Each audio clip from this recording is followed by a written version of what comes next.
got a secret underneath. Yeah, she's this naughty little freak. She likes to put on a show. She likes when it takes control.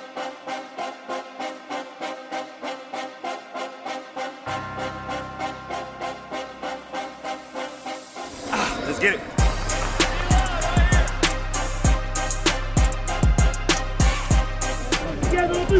Yeah.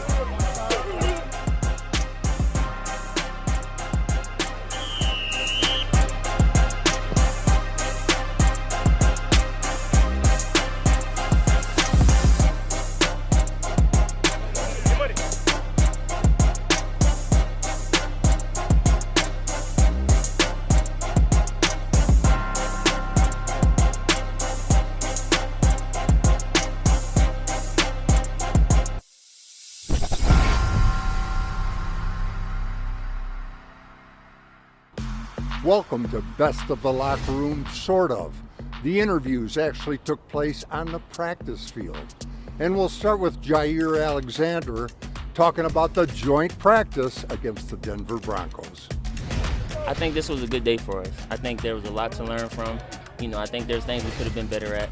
But all in all, this is what we do it for. We do it to improve. Jordan Love would agree. There was a couple plays here and there that we missed. It just wasn't our best day productivity-wise, but it goes back to just being able to learn and grow from that. Seeing this new defense that we haven't really gone against, haven't got a scout, but we'll be able to go back, watch film, and learn from these opportunities. One thing we learned, the Packers are going to lean heavily on Josh Jacobs, both as a runner and a receiver. Do you like what's developing in terms of your role in the passing game here, how you can manage there? Oh yeah, most definitely. I tell Jordan all the time, man, when in doubt, you know where to go. So yeah, I definitely been enjoying it, man. It's been good, man. I mean, obviously, man, it's gonna take everybody that's on this team, to accomplish and do what we want to do. So to be able to, the tighter groups I've learned, the teams long you fight a little harder for each other, you strain a little harder for each other, and those are the teams that always end up going farther in the end. So that's definitely a huge emphasis. Matt's getting tired of questions about the wide receiver depth chart and wide receiver one. What is it like from your perspective to kind of have a group because there isn't maybe the clear number one receiver? Does an offense need that in the NFL these days? I think whoever number one gonna be whoever getting the ball the most that day. They all can go, and that's not just like being a teammate and saying that. That's just honestly just looking at it and watching it. So whoever get the most targets that day is definitely gonna be the guy. Does that put a different strain on the defense when you go into an offense or you go into a game plan where they might not know? Yeah, definitely do, because it's hard to play man. It's hard to find a great covers in general for DBs for four guys. I mean, it's, a couple of teams got a couple of them, but it's hard to cover four guys man to man. So you'll see a lot of more zone, and you got zone beaters for that, and it just makes it a lot harder, and it makes it a lot easier for me. So I love it. Yeah, because you spent the last couple of years with like a very clear number one for sure. guy, which there's got to be a lot of confidence in that, but. Yeah. Is it a different type of comfort or confidence when you go and say you might not have a 1A, but yeah, it's definitely different because when the game is on the line, you kind of be like, all right, but like I say, man, these guys can go, so it's like I trust all of them. Like when it come down to it, I trust them that they're gonna run the right route. I trust them that they're gonna get open, and I trust that they're gonna catch the ball. Josh, speaking of the passing game, do you like what's developing in terms of your role in the passing game here and how you're going to manage there? Oh yeah, most definitely. I tell Jordan all the time, man, when in doubt, you know where to go. So yeah, I definitely been enjoying it, man. Caught a crazy little catch on the sideline in the red zone today. Just trying to build on that, for real. What do you see on that play? Because we were up in that center with fairway. What do you see on that play? The linebacker was on the ball and he had me in man. He tried to jam me off the line and I made him make a decision. Jordan threw the ball, made the catch. I wish I would have got a little bit faster so I could have ran after the catch, but still made the catch. Were you close to the sideline there? Oh yeah, I got like 3 in though. So yeah, it was good. So you've played against this defense a bunch over the past years. I know there's been some turnover, but did they give you guys some trouble in those last couple periods? Are they a tough side of the ball? I'm not gonna say what I want to say, but it's the Broncos, man, I mean, obviously they got a new head coach, and obviously I like him as a person and as a coach, and I know him, and see them out here, I can tell that they got a different type of energy out here in the sense of just like a little bit of juice. But at the end of the day, man, whenever I'm going against anybody, I like me, so I'm gonna pick me every time. If you were to say what you want to say, what would you say? I'm only here so I won't get fined. Overall, what did you think of the joint practice? That was really good, really productive. Broncos, great job. We really competitive, but we kept it, all for one goal, and I think we got better. How about your personal day? Seemed pretty active out there. What about the longer? Some other catches during the 2-minute period. You feel pretty good about your day? Yeah, I think it was really good. Got to see a different defense. They play a little bit different style of defense. It was great to get some reps at that. They're a great team. They got some great backers, and I felt really good about it. Could you tell you guys have progressed from seeing them last October? I know the format's obviously different. It seemed like when you saw them last, you guys hadn't really hit your stride yet, and now it's a different group. Yeah, it's a different group. We're obviously they're a different team. We're a different team. It was really good to practice against them there. I think they're probably better. I think we're better, so it was really fun. Really good.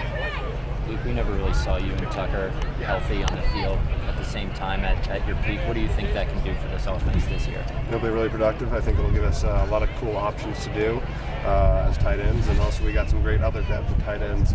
That's also really exciting. So really exciting for that, and I'm sure Tuck is as well. And, it's really exciting. What do you think a day like today? You mentioned Tyler after what he went through with his injury last preseason. I say it again. Tyler, and he suffered a knee injury against Cincy last year. What do you think it means to him to be able to get back out here, do these team reps, and look forward to showing what it means a lot. Tyler's like a big cornerstone in our room. He's kind of the elder statesman. It's really good to have him back out there. He just does everything right, so it's really good to have him back out there. Obviously, you could ask him how it feels, but I would assume it feels awesome. Would it be kind of weird to turn around and play these guys Sunday night? Yeah, maybe not as weird as it was last year for me with the Bengals. That was kind of my first rep at it. Is kind of you practice with them and you play them. Yeah, it's a little bit weird. You just go practice and play right away, but kind of different. You just get schemed up on the touchdown today. What did you see on that play?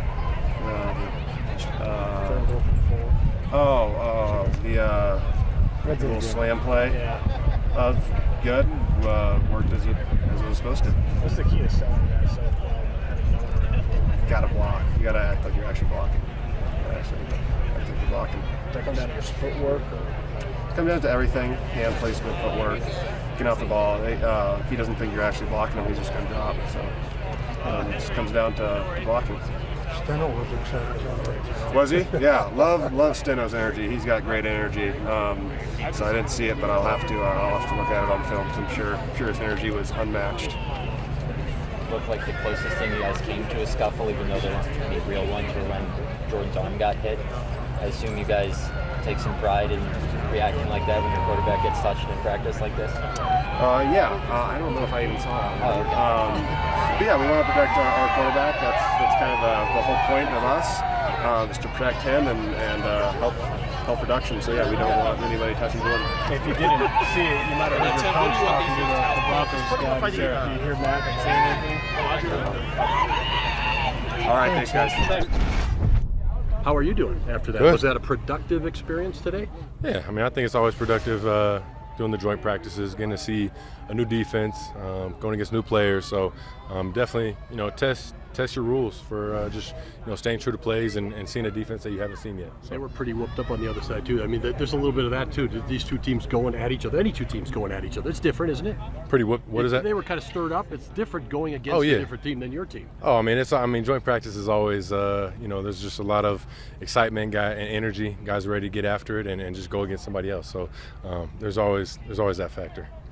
Do you see a little bit of Bo Nix in yourself, of a young quarterback drafted and kind of taking a franchise where you guys want to go? Yeah, I mean, I'm a big supporter of Bo Nix, and I wish him all the best this year, and we'll see what pans out in that quarterback situation.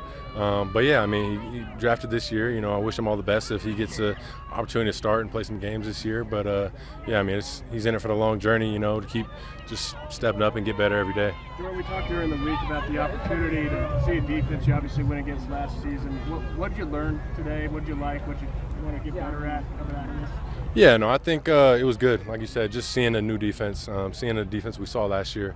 Yeah, I mean, I think there was a couple plays here and there that we missed. It just wasn't our best day productivity-wise, but it goes back to just being able to learn and grow from that. Seeing this new defense that we haven't really gone against, haven't got a scout, but we'll be able to go back, watch film, and learn from these opportunities. But yeah. You got any of those plays specifically you're going to look back on your iPad and I think you're trying to figure out how to get it back? Yeah, I mean, I think they do a good job. They had a couple of good pressures that they brought.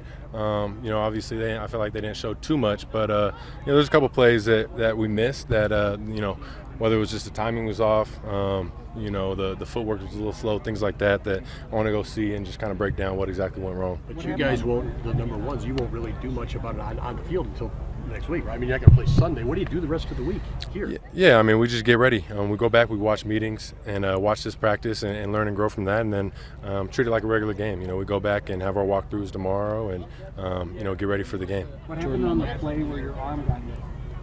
Yeah, I'm not sure. That's one of those ones I got to go back and see. But I believe I was going to throw, and I think Zach Tom just got pushed and hit my shoulder. So I don't think it was anything with the D-line or anything like that. I think just friendly fire. Seemed like Matt was a little fired up about that, wasn't he? Yeah, I mean, I think a lot of guys didn't really see it and know what happened. So, we make it a big point to stay away from the quarterback. So they might have thought the D lineman hit my arm or something like that, which I don't think happened. But I think guys just didn't see what happened. So you weren't hit when you threw, because it looked like you were. I was hit when I threw. Yeah, I was hit, but I think it was from Zach Tom. I got hit from my own guy. I think I got to see it on film. I'm not sure. I spoke to your college quarterbacks coach, Mike Sanford, before practice today. Just what was it like kind of having him here? Have you been able to connect with him yet? And just the progression of when you were at Utah State to now, is it kind of hard to believe, or you knew you'd be in this position? Yeah, no, I mean, Sanford, that's my guy. I haven't seen him yet. I know he said he was going to be out here at practice, but I haven't had the chance to see him. But no, I mean, he's great. Obviously was with me my last year at Utah State, and like you said, I have always had a lot of confidence in myself, but it's one of those things I just keep working. Don't really put a ceiling on where my game can go, and just trying to keep working and finding new kinks in my game and new things that I can build on. Jordan, Aaron used career. Jordan, I mean, I know you just spent the 1 year together, your last year in college, but what did he mean to you in your development? Who was that? Sorry. Mike Sanford. Oh yeah, a lot. I mean, I appreciate all the coaches that I worked with throughout my whole time in college. Just the knowledge and information that they brought me to be able to build. Like I said, build every year and get better. But obviously, my last year at Utah State didn't go as we wanted to. But Mike was one of those guys that brought the energy every day and just stay true to find new ways to get us better. You saw this defense in the regular season last year. The Broncos certainly have added some new pieces. Is there one thing today that stood out based on what they presented? No, I don't think there's one thing. I mean, I think Pat Surtain is a really good player. I think that always stands out when you go against a really good DB like him. I think he's the kind of the heart and soul of that defense. He's a lockdown corner over there. So, but I don't think anything really stood out. When you're wearing the red jersey in practice, is your internal clock different than it would be in the game? I'm thinking of the interception specifically when your arm did get hit. If this is a real game, you can get hit. Mm-hmm. Is the ball out quicker, or is it the same as it would be in a game? No, I mean that's part of playing practice like a game. I try and treat it exactly like a game and be able to feel the pressure around me. And there's sometimes instances where you just don't feel it. You got to try and get the ball out quick, but you can't feel a guy coming from behind you sometimes and batting the ball down. So I try and have that clock to be able to get the ball out quick and understand I can't sit there in the pocket and take 3 hitches. I got to find a completion, get the ball out, or scramble. So I try and do my best to treat practice like a game in that situation. Aaron used to always say never take too much stock in his incompletions and interceptions in camp because he's trying things he wouldn't normally do in regular season. How often do you try and see what you can get away with during camp? Yeah, I mean, I think that's part of practice and part of training camp is you're definitely trying to push the limit. And you know, you don't want to sit there and just throw checkdowns all day. You want to push the ball down the field and try and take those shots. And like you said, it's practice. You know, you're there to work on those situations and kind of test the water and see what you can do and get away with. Because I mean, if you don't try it, you're never going to try it in a game. You know, so it's definitely that time to just kind of push the limit. Topgolf tonight. Are you a good pick for Topgolf? Are you competitive? I'm competitive for sure. We'll see about the Topgolf, what my skill set's looking like.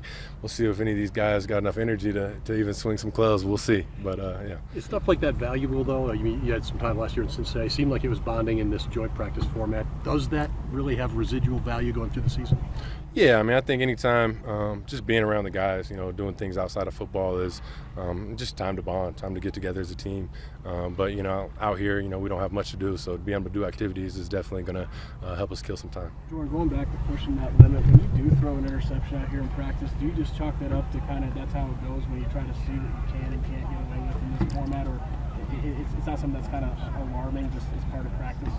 I mean, there's definitely, you know, there's different interceptions you throw. You know, there's some where, you know, they get you on the coverage and you kind of guess wrong, or you don't see a guy, and there's some where, you know, you see him and you're just trying to push the envelope, like I said, and try and fit the ball in those tight windows. So they're all learning situations, but I definitely think the ones where they kind of get you and you might throw a ball into a coverage where you just didn't see somebody, those are the ones you got to be able to learn and grow from. And then the ones where you're trying to test the water, it's like, all right, I tried this. Maybe this is where I need to put this ball if I get this situation again, or this is where I need to go with the check down. So they're all learning situations. So two more for Jordan. Where do you categorize the one today? Which one today? The one where it popped up and like 49 got it. Singleton. Oh, when I got my arm hit? I mean, that's just, you know, it's one of those things where, you know, we're trying to make a play. I get my arm hit. I mean, you can't control that. So, yeah. Just love the energy they bring. It always motivates me. It always brings me back to a time where I was in that position, looking up to players in my city like Steve Smith. So I know what it's like for them to have a player like myself come up and sign, and it's always humbling. Awesome.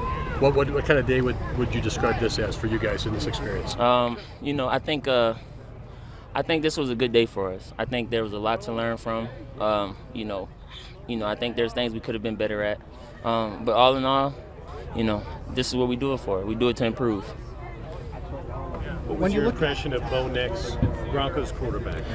You know, honestly, I like Bo Nix. You know, I think he's a young talent, and I think that he's going to be a pretty good quarterback in this league. What impressed you the most? Was it just how quick he was making decisions? Or? Yeah, I think his decision making was, you know, as you can tell as practice went along, his decision making became crisper. It became better. And like I said, he carries himself like a veteran. Do you learn a lot more from facing another team than facing your same team once again? Well, yeah. I mean, facing another team allows you to kind of see where your confidence levels are. You know, kind of see how you can gauge your opponent, and it's also somebody else to go against. You know, instead of going against our offense every day. So what do you do the rest of the weekend, Jair? You're not going to play Sunday night. What are you doing the rest of the time? I'm doing the rest of the weekend. I'm probably just gonna go out in nature somewhere, man. Find me a good view somewhere. Do you see it mirror the Broncos, kind of your team, young quarterback, playoff hungry, kind of what you guys were a few years ago, and kind of same thing seeing them? Oh yeah, you know, I think the Broncos and Bo Nix, I mean, they have a good quarterback in him, and I think, you know, they continue to build around him. I think we'll see them in the playoffs eventually. There weren't a lot of fights. I mean, a little shoving, a little talking, but no all-out fights. What did you think of that aspect? You know, I thought it was.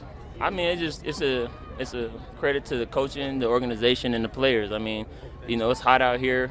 Guys are annoyed, tired of going against one another.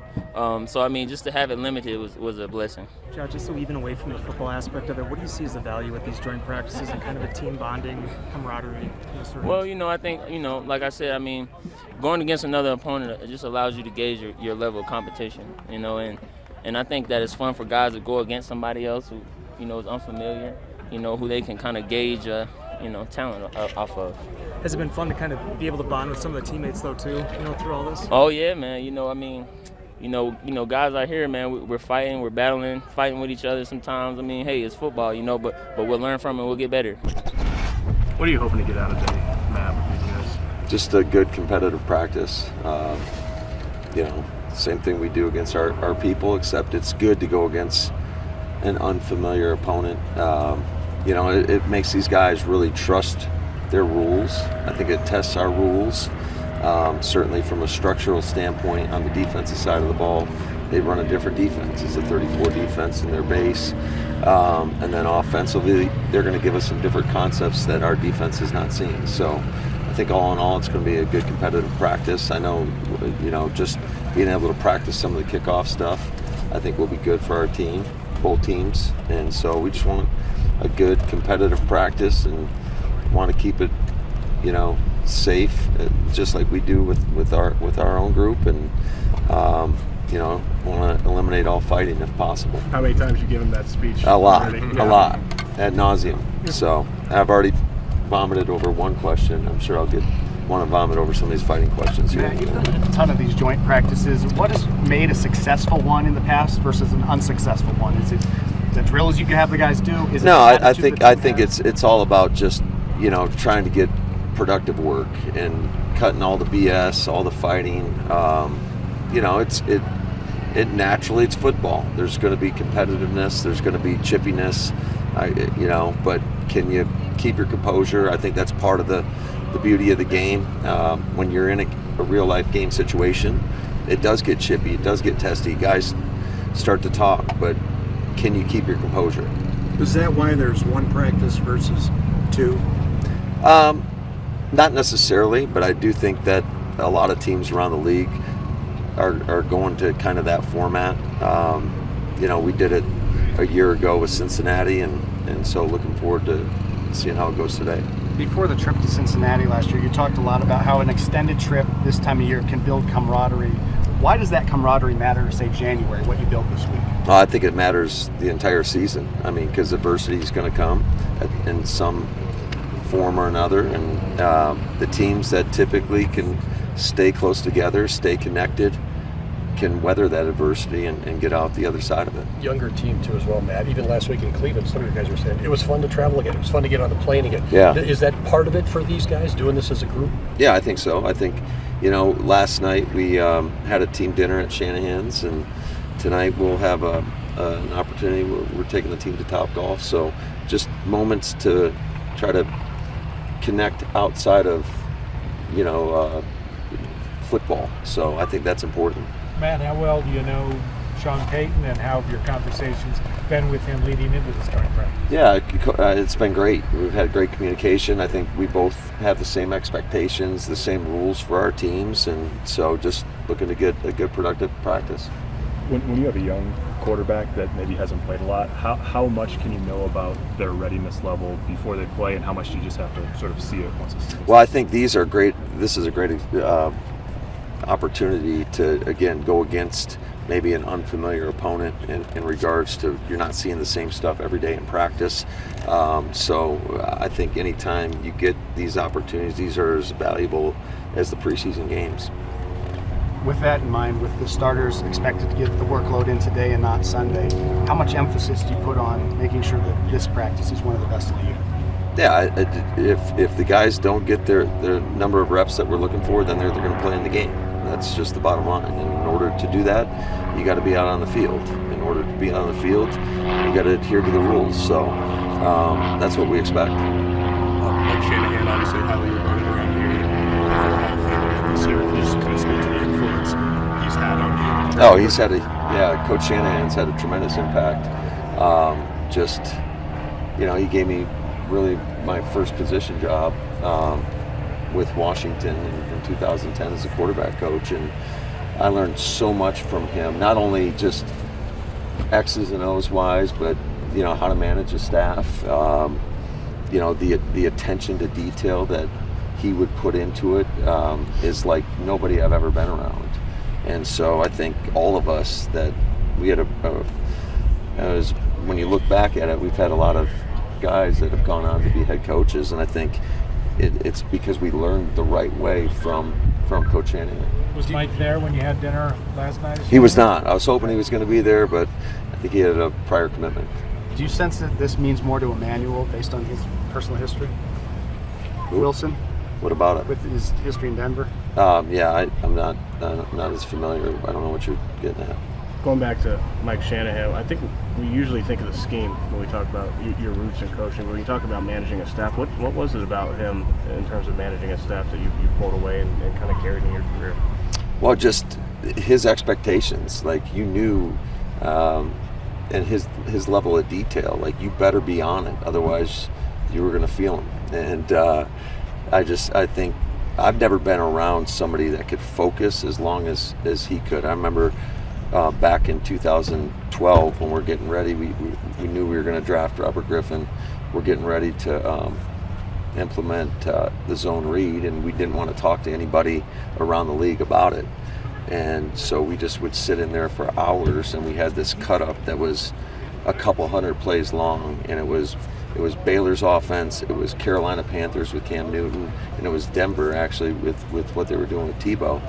And I'll never forget, we'd watch it all, and I mean, we were in there for a couple hours, and everybody's like somewhat exhausted from the process, and he's like, yeah, let's run it back to the top. And we all looked at each other like, how is this guy still doing this? But yeah, he had some stamina when it came to watching tape, and he was so thorough in the draft process, like with how he evaluated players, and I just think there was a ton of lessons that we took from our time there.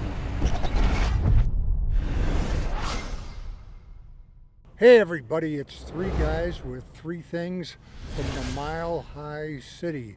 And fellas, when I was walking back from the restaurant last night, smelling some of the air, I have a whole new appreciation for the Mile High City. At any rate, Mike, you're up. Well, Larry, I thought today in this joint practice with the Broncos that Josh Jacobs was a workhorse for the Packers' #1 offense. By my unofficial count in my notes, the first 30 snaps taken by the Packers' #1 offense, Josh Jacobs got the ball either on a handoff or a pass reception 12 times out of 30 plays. I asked him about it after practice. He says, hey, that's just another day of work for me. He likes to get the ball and be that workhorse, and he's going to have a role in this passing game for the Packers as well. So for all the talk about the depth at wide receiver and tight end, which there is plenty of, don't discount Josh Jacobs being a factor in the passing game for Green Bay. All right, Wes. Good work all around, Larry, but I was really impressed by just the organization of this practice and also just kind of the camaraderie between the two teams. To give you an example, that we're starting off with the one-on-one drills. Garrett Bowles and Preston Smith right before they lock horns, hugging it out. And then you see Kenny Clark also working against Quentin Mertz, I believe it was. And impressive that he really sought him out as somebody he wanted to kind of hone his skills against, knowing this is a competitive one-on-one practice, wanting to be able to get those type of reps. He sees Elton Jenkins all the time, gets to mix it up. I thought overall it wasn't the best day, wasn't the worst day, but overall I felt like the Packers got the work they needed. Guys, overall, Luke Musgrave has not made a lot of noise this training camp. Well, he made some noise today. Caught a touchdown pass, and that was due to the way he sold his block before going out to the flat and catching that touchdown pass. Then, after a day of working in the hot sun and the altitude, during the 2-minute end of game situation, he's making a couple of key catches for the Green Bay Packers. Luke Musgrave with a nice day. And that's three guys with three things. See you next time. Wes, it feels like we've been in Denver forever already, but Sunday night is almost here. Packers-Broncos, time for final thoughts.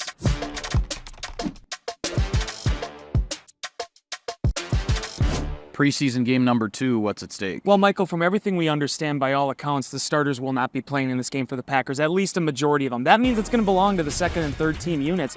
And something that really impressed me coming out of Cleveland was how well those facets of the game really executed. If you can keep that going in this matchup, continue to build that momentum, put some good film out there for the Packers to make some tough calls. Yeah, absolutely. You want those roster decisions to be difficult. And also what's at stake here is the Packers' second and third teamers maintaining the control of the game, the control of the line of scrimmage that they had against Cleveland. I thought both the offensive line and the defensive line, those reserve units, really controlled that game in Cleveland. That's why the game was a success for Green Bay. You want to do that again and keep that momentum going through the preseason. It's worth pointing out, Wes, that last week for Who's Heating Up presented by Aurora Heated Apparel, you chose Evan Williams and I chose Grant Dubose. those turned out to be two pretty darn good picks for the way that Browns game unfolded. So no pressure here, but who you got? Well, I don't know if this is too much of a spoiler or surprise, but I'm going to go with Emmanuel Wilson in this game. He was another one of those MVPs against the Browns, and I'm going to do that for two reasons. One, 67 rushing yards on 13 carries and a touchdown. There has been no hotter running back the past 2 years in the preseason than Wilson. But it's also the fact that he is coming back to Denver. This is a place where he started his NFL career. After a 3-day rookie minicamp, he was let go. He ends up in Green Bay, and he's been a real find for the Packers. Yeah, well, you went offense, so I'm going to go defense. And I'll say last year's first-round pick, Lucas Van Ness. I thought in the Cleveland game, he was a disruptive force up front. He was in the backfield multiple times, whether it be a sack, a TFL, setting up his teammates to make plays. Matt LaFleur talked about how valuable reps are for a guy like Lucas Van Ness, and I think he's going to stack another good game this week. Wes, I say in the preseason sense of things, the Packers win this game if both of their backup quarterbacks play well. Sean Clifford, Michael Pratt are going to handle the entirety of this game. The competition has been getting interesting for that number 2 spot, and if that decision is very difficult on the Packers brass, then the Packers know they have a really good quarterback room, and that would be a win. That's a great point, Mike. And for me, play with physicality and intentionality. Last week against the Browns, it wasn't that a scheme beat Cleveland. It wasn't that the Packers were dialing up all these creative offensive and defensive plays.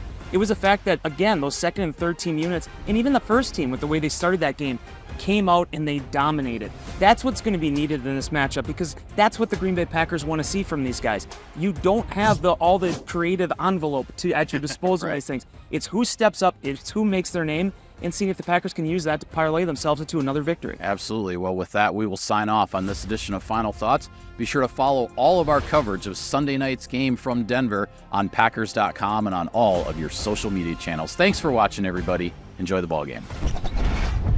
A little danger they both crave when they put